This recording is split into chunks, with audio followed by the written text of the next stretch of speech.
so excited to chat with you. Shawn, Animal Kingdom Season 5. I mean, holy cow. The matriarch is dead. Smurf is gone. The guys are in charge. I mean, tell me a little bit about what people are going to see in Season 5. Well, I mean, we come out of the gate just, balls to the wall. It's an action-packed episode dealing with the aftermath of Smurf's, passing. And they're the cousins, as we like to call them, Odin's kids and family are coming back for their gold and revenge because we've killed their father. Now it's an exciting episode out of the gate. It's very, very action-packed. It definitely is. And as far as the guys, what can we expect this season as far as how are they going to deal without Smurf being the person in charge?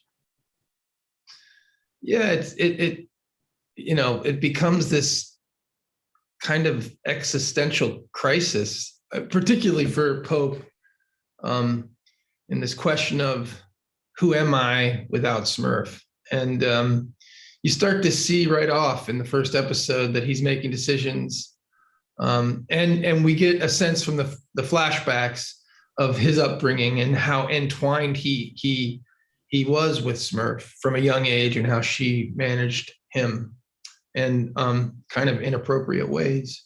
So that loss is obviously felt, and he's starting to have to make some different decisions that he'd like to make on his own. And there's a lot of question as to whether or not that's going to put the family in harm's way now that he's trying to lead in the best way that he can. In the best way that we can. But like you just mentioned, we also get to see a little bit of your backstory, because even though Ellen's not going to be, part of the season, we do get to see the flashbacks of her as a young mom. We get to see you as a young boy. And, we get to see Julia's story as well, too. I mean, the kid, Houston, that plays young Andrew, he's incredible. Just his face, he's adorable. But to be able to kind of pull off that Pope stare in the way that he does is very rewarding as the older actor playing him. And also, I think for 4 seasons, we've heard a lot about Julia. So to give that character, that characterization, some story and screen time is something that the audience will be looking forward to. Again, too, with the loss of Smurf, you have these guys that are all, there's four, there's 3 brothers and then the nephew. So I think Pope and Jay figured they had a plan for how things were going to go, but there's 2 other brothers there. So things are definitely going to be wrestling and jockeying for position. As like with any family. Let's talk a little bit about directing, because you had directed episodes of the show. What was it like to have your hand at being part of on screen and behind the scenes as well too for the series? I've directed 4 now. Things were definitely affected, the protocols with COVID and in the middle of our season having to change that. So that has had an effect on all directors, I'm sure, everywhere. And it's a challenge being in front of the camera and also making those kind of decisions behind the camera. The great part about Animal Kingdom is we do have that flashback. So Pope doesn't appear in those. So it really is an opportunity to kind of get my feet wet to see what it would feel like to be a normal director and not have to focus on my character. Oh, exactly. And then, 2 more things I wanted to ask you about was when I was a teenager, my very first job was at a movie theater. And I remember the very first movie that was shown was In and Out.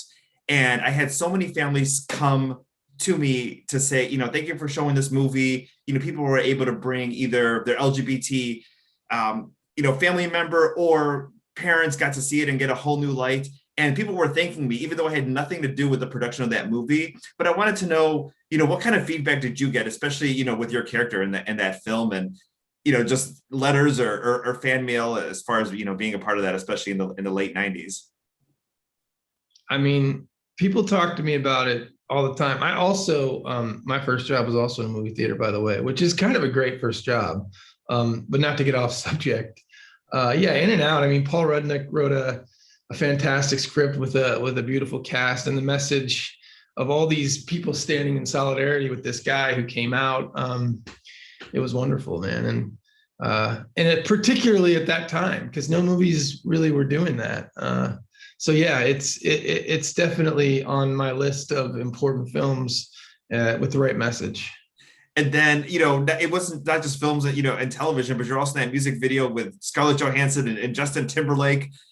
Tell us a little bit about, you know, how you got how that role, and, you know, how cool is it to be part of that, you know, that music video for What Goes Around?